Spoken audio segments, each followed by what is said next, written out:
This is Mark. He likes my boobs. Came over special to tell me that. Isn't that nice? He doesn't think I'm fat. I didn't know she was with someone, buddy. I don't think she's aware of it either. So told us my boobs. I don't think he likes girls. You're drunk. You're a whiz kid. So perceptive, so fucking on it. What a genius. See you later, Marky. I would kill myself before I did anything to hurt a child. You're just loving them, right? Yes, but not in the sick way you're thinking. I don't think that way. My sources have told me that the Jackson camp is in a real uproar about this episode of Law & Order and keeping a very close eye on it. So says Michael Jackson biographer J. Randy Taraborelli. But how close does next Tuesday's episode of Law & Order SVU resemble the current Jackson scandal? Trust me, when you're being brutalized by me, you'll know it. You just threatened me. Did you hear him threaten me? Nope. The mood in here is pretty festive. I've been vindicated.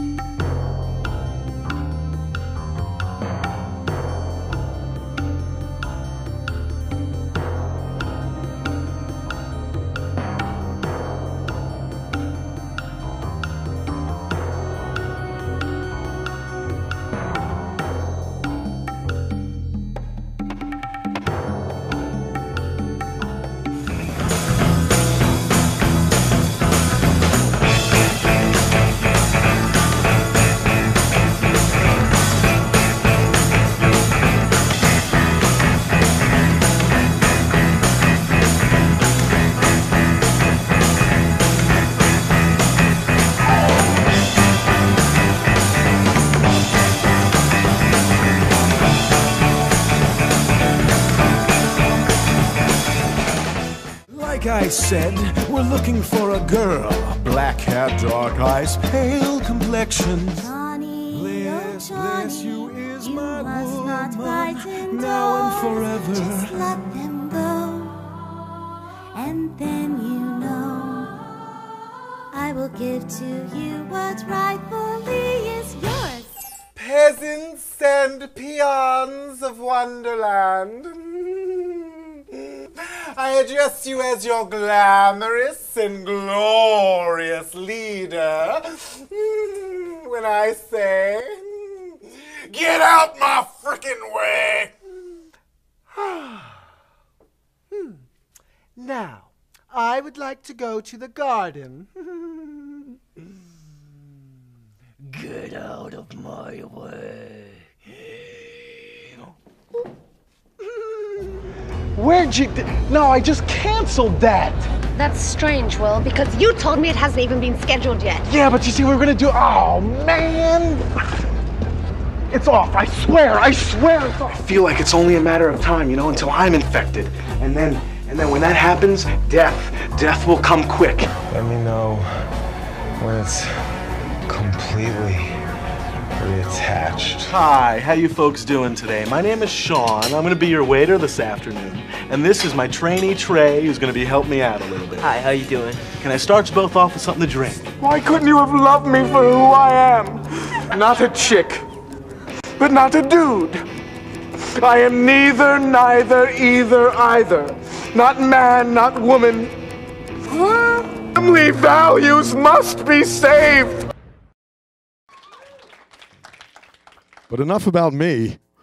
Ladies and gentlemen, please welcome Miss Christina Reiko Napier to the stage. It's going to be assisting me tonight, much like a magician's assistant, trying to keep me on track and hopefully prove that there might be some method to my madness. She's like the human confidence monitor. Is that what you guys called that thing you had up there? Oh, speaking of insanity, look at this. This was in the workspace. All great ideas start life out as acts of insanity. All right, so that's for all you people who think I'm crazy, especially my staff here. And I guess that's a nice segue. Thank you, Christina. Ha, ha, ha, very funny. A good segue into saying thank you, Catalyst Creative. My God, this has been incredible. And Downtown Project, and obviously the Friar of Fremont East, Mr. Tony Shea, and of course Zappos. And Christina's supposed to keep me on time so I don't go off. What's next? All right. No, really? I wrote that? Oh, shit. No, I'm just kidding. No, seriously, thank you for putting up with me tonight and this week, and all the Endemolians. Let me hear you. Come on, guys. The Beyonders. Because it has been very, very inspiring for us, for all of us to come up here. And, you know, one of the things I've learned, besides the company culture, and besides, you know, there's so much going on here, that we, I believe we are who we surround ourselves with. And I am who I am because of these people today. And this, what we're about to see, is another shorter video of, that represents, I think, all of us. Play that funky video, Hoppo girl.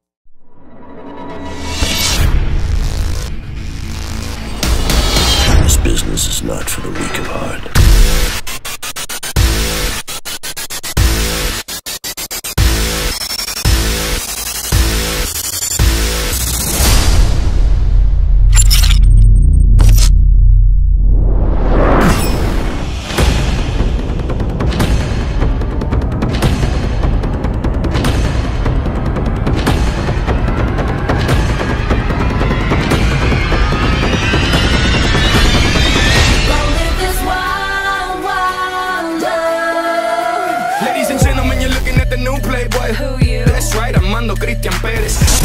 And we're gonna let it burn.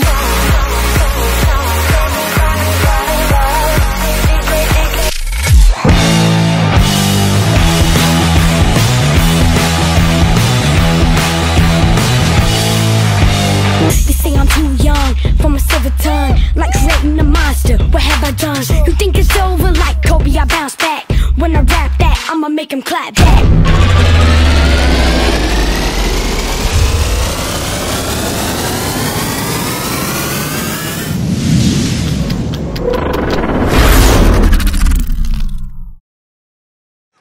Not bad for only 8 months in existence, right? And we's just getting started. And that's why it was so really cool for all of us to come up here and see what's been done here with the Downtown Project, because I really think that the, what do you guys call it, the ROC, the return on connectedness, could last hundreds of years from what I've seen. So it's really kind of amazing, and hopefully it's going to rub off on a bunch of us. So that even hundreds of years from now, people will see what you guys did, and they'll call it, here, I'm going to publicly take over and rename this whole thing. You ready? The hashtag Silicon Strip. How's that? You like that? You like that? Oh, yeah, actually, I didn't come out with that. That was Miss Katerina. That was Katerina Vasilio, our Director of Operations. And although I came up with that quote today, but that is Silicon Strip is hers. And that also reminds me of something I learned on the Zappos tour. While I'm up here, I dare anyone in the audience to disrupt me and try to come up here and cut my tie. No one knows what I'm talking about. In Zappos, they have that, they cut people's ties off. All right, so I'll leave it at that. I dare you. All right, moving on. What do we got? Is it up there? Oh, shit, okay. Oh, yeah, I'm also supposed to come up here and tell you a little bit about what the Tao of Will is. I believe that the only thing stronger than one's willpower is their environment. That really has nothing to do with this, except this is a compilation of spiritual rap lyrics that I used to perform many years ago. You can see the dates up there in clubs, like the China Club, Rico. Isn't that weird? Comes full circles, man. How do I know all these people? How do I know all these people? And cafes around the world where I was making these sick and twisted movies that you saw recently, okay? And the sick and twisted movies I made really affected me because I'm a sensitive guy, and it was just, I had to counteract it, to achieve balance or to keep my sanity, even though I know you all think I'm insane. I would, wherever I was, I would perform spiritual rap at these places. And, and I guess so it's friends of mine who knew about that stuff, like, you should put it out as an ebook, which I did a few years ago. And then, so I guess it reads like poetry. But when it was performed, it sounded a little something like this.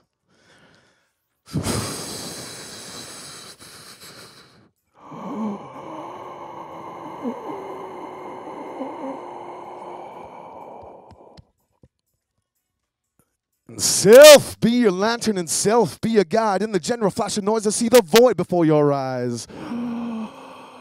Be devoured on the trees, your guru will be pleased. Hear the transcendental silent sound. At midnight, hover ground. Name yo ho renge kyo. Start right here in the simple space hole.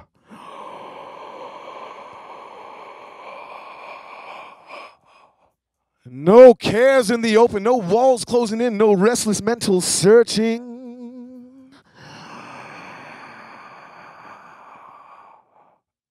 Just bright internal heaven under Buddha's secret moonlight in a robe on the street. You'll know what it means to be hypnotized and pleased. Name yo ho renge kyo. Whatever touches touchstone turns to gold. Name yo ho renge kyo.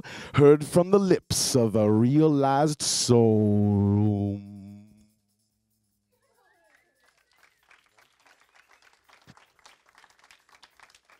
It's been like, oh shit, now I gotta do that? It's been like 10 years since I did something like that. Thank you. Thank you for putting up with it. All right, Will Keenan's 5 success mantras. All right, truth be told, I probably have like 20 or 100 or 150 any day of the week. But I picked 5 when they said I had to submit them like a few days ago. And here they are. You ready? Number 1, what you think about, you bring about. Yes, this is like that whole positive thinking thing, the power of positive thinking, but it's, to me, I really applied it in my life, and I think it's like it can make miracles frickin' happen if you have, you know, one pointed focus. And you know, you think about you think of good things, and it comes back to you. You think negatively, and you're attracting negative stuff to you. And fortunately for us humans, positive thoughts have much more power than negative thoughts. So it's like, you want that new car. This is like the secret, right? You want that new car, that shiny new car, and you're like, oh my God, I want the new car. It's so expensive. I don't know if I'll ever be able to afford it. You're pushing it away. But if I trained myself, and I had to. I used to be a very negative thinker, that when these negative thoughts would come in, even when I wanted something, it was attached to something I actually wanted, when I learned that you're pushing it away the way you think about it, I trained myself to grab that thought, what's the opposite of it, and concentrate on that. And that changed my life, actually. And then I just want one more thing, and then we can go on to the next one. I read a statistic not long ago, a few weeks ago, and I forget what it was. I think it was like the majority of Americans, or the majority of a large group of people somewhere, would rather, this is insane to me. This is the real insanity, David Williams. The majority of people, I think in America, adults in America, would rather be electronically shocked than be left alone with their own thoughts. Think about that. Number 2,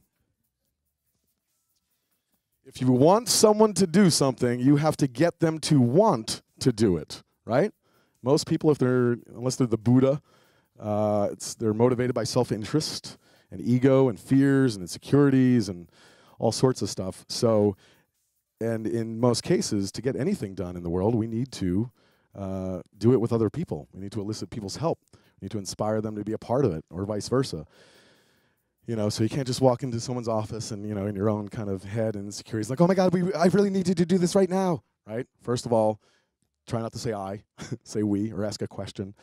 But if we can just grab that before we do that to someone, and we think, okay, let me think about this, and how can I say this so that this person will be more receptive, that they're actually going to want to be a part of it. And I think that's, part of the reason why I get all these people to do stuff, right? Because I make you think you want to do it. Sorry. All right. No, look, a lot of this stuff can sound like, Think and Grow Rich, or How to Win Friends and Influence People, Machiavelli. And if you do it from kind of an evil, like, I'm going to get my way, then it's karma. It'll come back to you in that way. But if you do it from a good heart, then it is like universal principles of life, at least, from what I've studied. Number 3. If not you, who? I don't know if it was originally called that. I think it was, you didn't have room up there. All right. Whenever you have an issue with somebody, something goes wrong with somebody or something, instead of immediately getting defensive and blame game and all that kind of stuff, or fearful or sad or depressed, at least one of the yogis I subscribe to teach me that first ask yourself, is there anything I could have done differently in this situation that would have gotten me, or the situation would have created a different result? And in most cases, at least in my own personal case, that was true. And then if we're willing to accept that, even a little bit of responsibility, it actually changes the whole situation. I think we're done with that one. Number 4. Don't be boring, don't be desperate, and don't be a liar. This one I learned in 2003 when I moved to Hollywood after living in New York City for 13 years. Let's just take the first one. Boring. In my opinion, only boring people get bored, right? So I don't care if you grew up with a family of accountants and everyone talks like monotone. What does Shakespeare say? All the world's a stage. Life is a role, Play it well. Peacock it. Add a little pizzazz. It's a strategy to, play in the sandbox again. What did Cary Grant say when someone asked him how he became, or how Cary Grant became such a sensation, or what he did? And he's like, one day I just started acting like Cary Grant until he became me, right? Act as if, and then it starts to happen. Let's see. Don't be desperate. Desperation, obviously, it's a very powerful energy. It repels. It's negative, and no one is. It doesn't matter if you have a dime left to your name, or just a few dying breaths. If you're trying to get something done and you come off with that desperate energy, it's probably less than 50% chance of it actually happening. So again, it's kind of like strategy. How, the elevator pitch, right? You know how many elevator pitches I've taken where the desperation came off, but people have also, had really good projects that they didn't get done because they were so desperate to get them done, rather than inspiring people and turning them on and being confident about it. It just takes a little more internal work, really. That one's that. Okay, Hollywood hates a liar, probably because there's so many of them there, right? Yeah, I have this celebrity attached to my project. I have this much money committed to my project, and even if they're little white lies, you're written off in Hollywood once you're lied to. And I think that's part of the reason why people keep working with the same people over and over again. They like them, and they trust them. They haven't been lied to. And having been born a Virgo, any Virgos in the house? Yeah? 2, 3, 4. All right. Did you know that there was a big study done in the 70s? It was like 10,000 astrological sign people. I don't know how you say that. And out of all the signs, not only are Virgos the hardest working, Virgo women followed by Virgo men, but Virgos tell the fewest lies. Now that doesn't make us better than you. There's lots of other things you're better than us in, but I found out it also made me gullible because I live by a moral code. I don't lie. I'll go to great lengths to not lie. I'll be vague as hell, or diplomatic, or give you enough information where you can figure it out yourself. But I thought everyone was telling me the truth, all the time, and I got burned so many times. So I actually had to read books on how to tell when people were lying. And a few of these things, the books blew my mind. It said the average person, as long as they get 8 hours of sleep a night, are lied to 200 times a day. So that's 12 times an hour, right? And they could be little white lies, like, you ask the waitress for that extra or that special sauce, and we don't have it, except she didn't want to go all the way in the back and open up the box. Or it could be, the big lies, like, I promise I'm going to do this for you, and it doesn't get done. So now I can tell when people are lying, so don't even try it.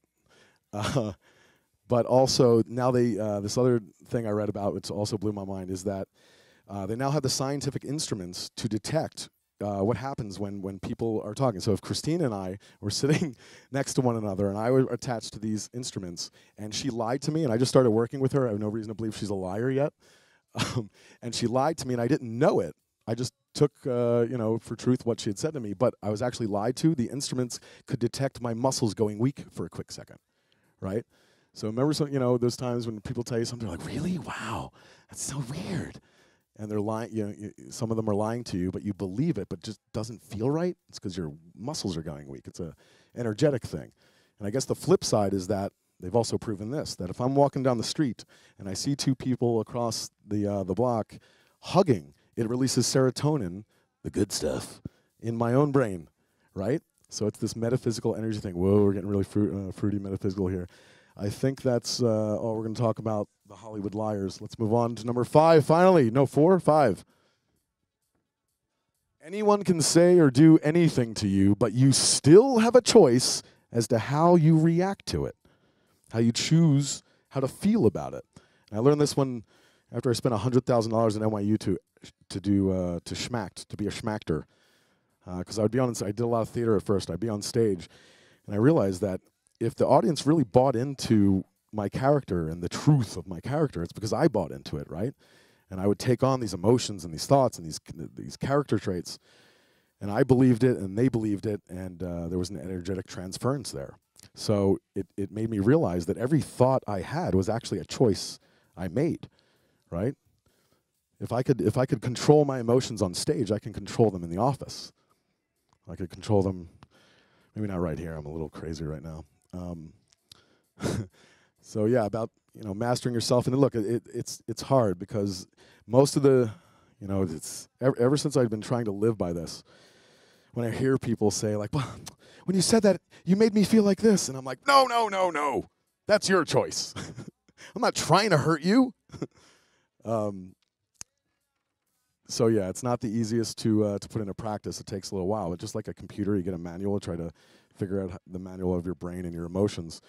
But I think in how to control one's emotions, or even how to react to other people, because the other people who we say they made me feel this way, who may be mean or too aggressive or whatever, it's usually based in insecurity. It's usually based in fear. It's usually based in they got a lot of, who was it that said, be nice to everyone because everyone's got a big load of baggage on their back.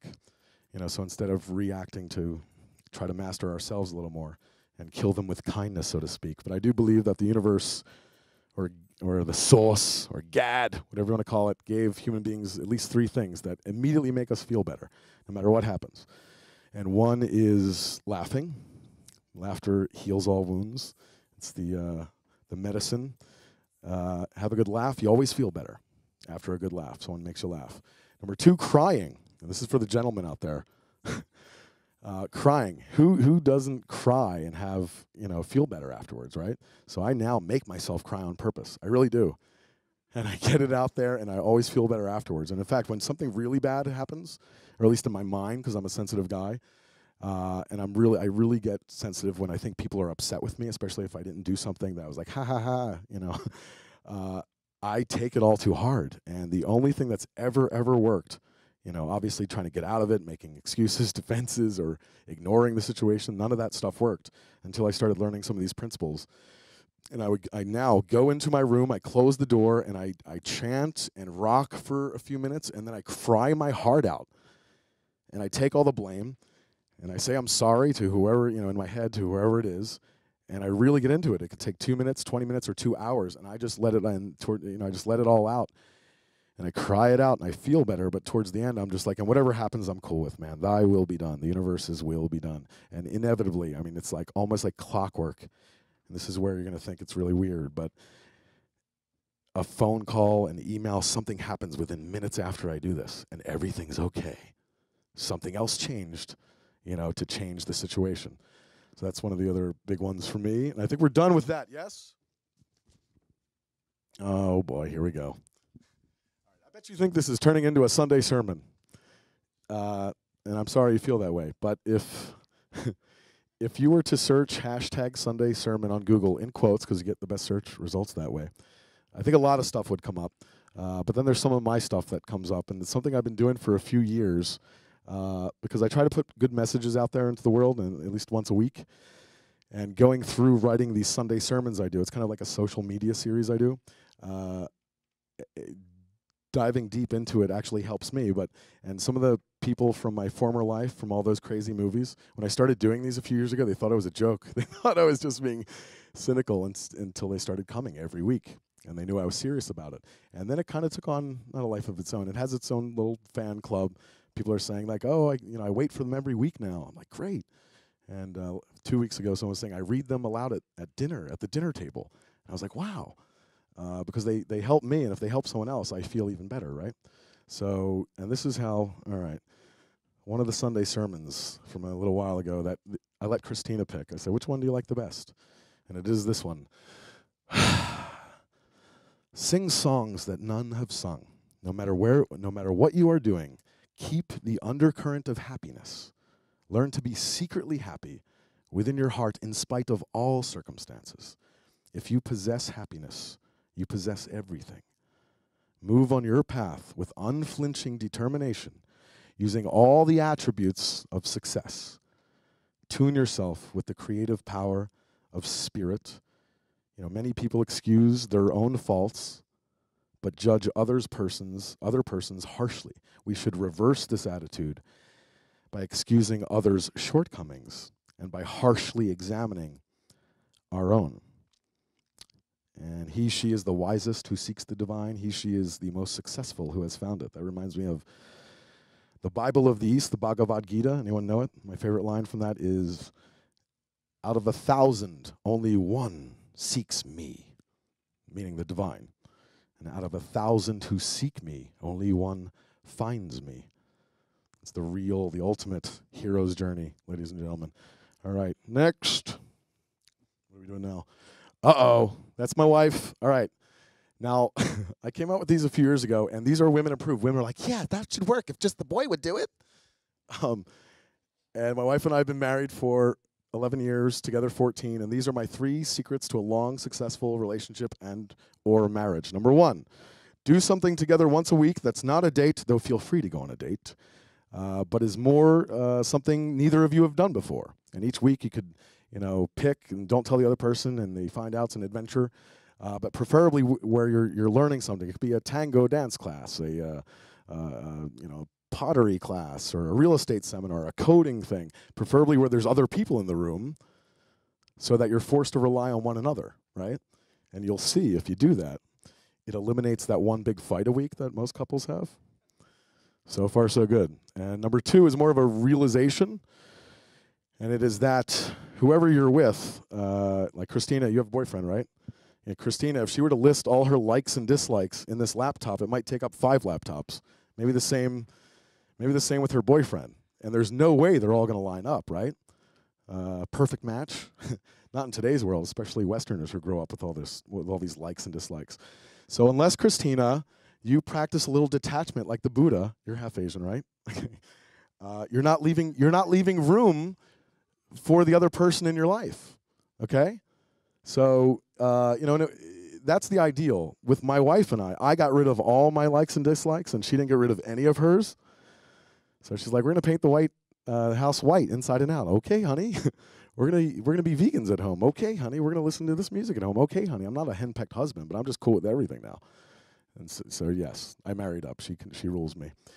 And number 3 is, and this is probably the most simple but the hardest to put into practice, and that is to only concentrate on the other person's good qualities.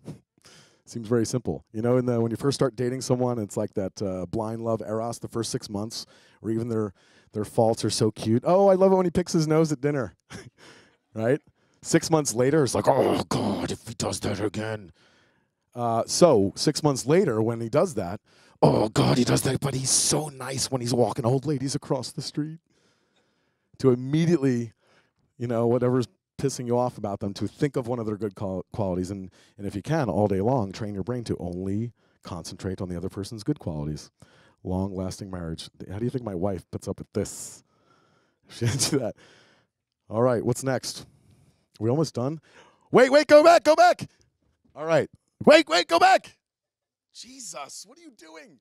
All right, so I'm about to do something that I don't think has ever been done before in front of a live audience, and that is I'm going to live crowdsource Endemol Beyond's new media company culture core values in front of the staff, and they have no idea this is happening. And to do it, I'm going to ask them all to come up on the stage. Come on, they're folding chairs. You can just put them right up here. Come on, everybody. And this is an audience participation thing. No, you can stand here, but you can stand all up there, but you have to look this way, and you're not allowed to look back at the screen. Are you ready? And this is where I really need the audience to help me out. Hey, how are you? Kamal Deep Singh, ladies and gentlemen. Kamal Deep Singh. This is Endemol Beyond. And so, audience, what I'm asking is that when I put these new, and I wrote these last night, really late in the night, and they're supposed to, they're half serious. There's truth to them, but let's have some fun with this, right? And when they go up, I'm not going to read them aloud. You're not allowed to turn around and look at them, right? Damn it! All right. Now, you're not allowed. I'll see if you're cheating.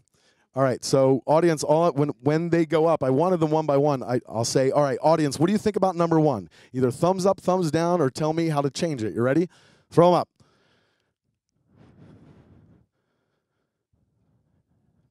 All right, number 1, okay. Audience, you want to change it?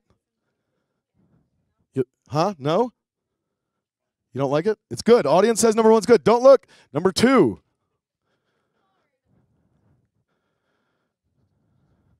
Is everyone cool with number 2? Number 3.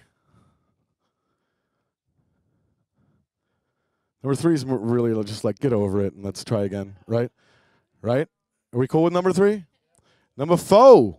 You're not cool with number 3. How would you change it? What's your name? I'm Sherry. How are you? How? Change about number 3 without revealing the whole thing. Sure. I think if someone was not pleased with what was happening in that given situation, that they should feel comfortable to speak up in a non-threatening way and explain like why they're not cool with that.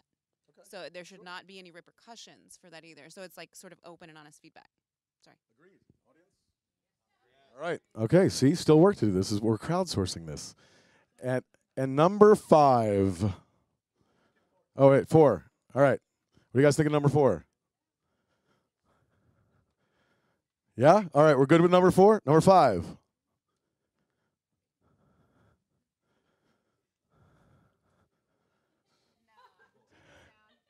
Two thumbs down? Wait, anyone else thumbs down on number 5? Anyone? Anyone? I got thumbs up. All right. Hey. Tell us about how you would change number 5. Okay, I just think that I get that there's humor in it, but I feel like it could be misinterpreted literally. But not if you work with me. Okay. All right. So they're going to help me. You guys helped us, and they're going to help me on the way home in the 2 vans when we do some more team building exercises to actually solidify our core values. But this was the start. You guys can turn around. Number 1, life is a movie, a video, a game, a story. So play your role well, a.k.a. there are no small roles, only small actors. Number 2, every meeting is an opportunity to make a friend, not just a business partner. Number 3, the buck never stops, so go with the flow, yo, a.k.a. tomorrow's a new day, a.k.a. play again.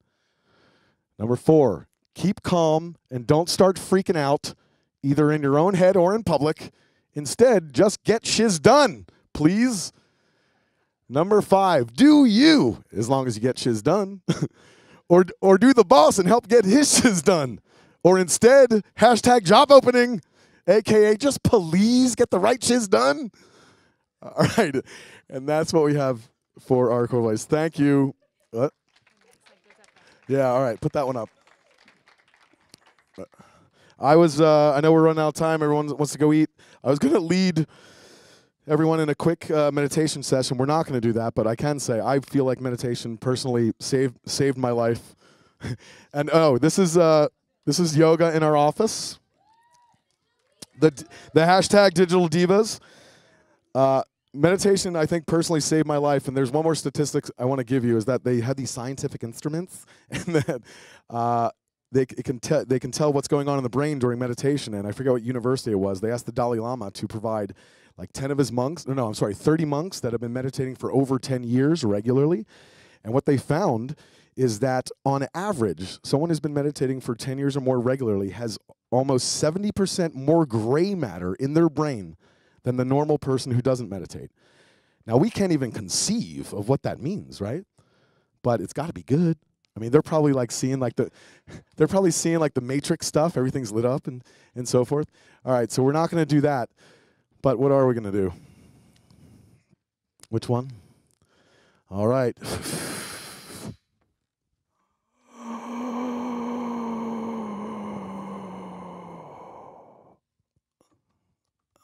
Take hold the root, not worry about the branches. Pure land is near at hand. Just sit yourself in trance. Fold your bliss-bestowing hands on abodes built with gems.